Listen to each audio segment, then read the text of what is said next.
Hey there, and welcome to Dave's Hot Takes. Today, I want to get a bit more tactical, and I want to talk about my experience using AI video generation tools. So I'm launching an e-commerce product. It's coming out in a couple of weeks.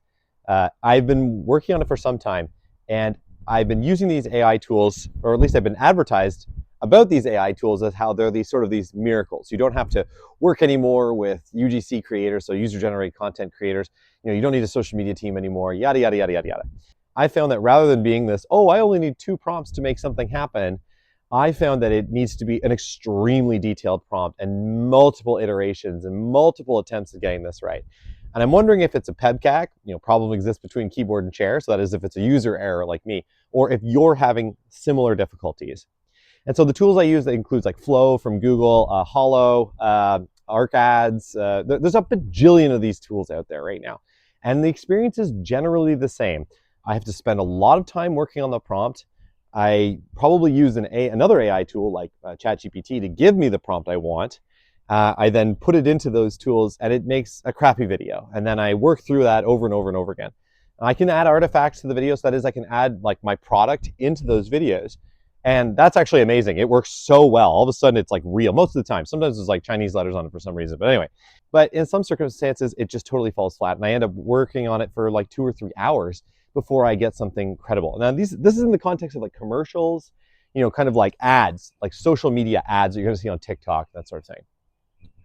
When I use other platforms that are more specific to like UGC talking head content, I have 2 thoughts. One is this morally sound? Because I would imagine probably, and I actually don't know the data on this, but I would probably imagine about 30 to 40% of all videos out there are that we think are talking heads of people are actually AI generated. Just so you know, that's probably what you're looking at, or maybe your wife or your partner's looking at every single day. And I guess that kind of comes back to, is this okay? And I think it's because if they're using the product in a legitimate way, the way is intended, and it's still an AI actor, that's okay. But if it's doing something fraudulent, obviously we got a problem. Either way, I still think we should be disclosing to people that this is an AI avatar and not a real person. It's kind of like, when you see infomercials and it's like actor portrayal, I think it should be like that. It should be like AI actor portrayal added on the videos, because I think otherwise people are going to think these are legit. The other piece here I wanted to talk about is how effective those UGC videos actually are. They're not bad. That's my first answer.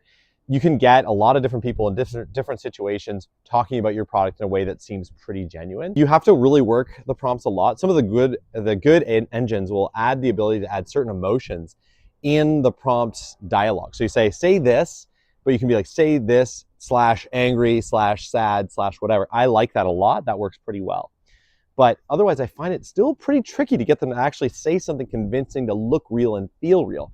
And I'm not sure if it's because I'm just so used to playing with these tools that I'm gone totally like nose blind, or I guess vision blind, on what is a real person versus AI. I can tell the difference pretty clearly. Or if it's just that they're not that good. So what's your hot take on this? First off, is this going in the right direction? Do you think that these tools are worth it now and are worthwhile and are working? I'm interested in that for sure. And secondly, is there a moral crisis here? Should we be identifying that these are not real people and AI actors instead?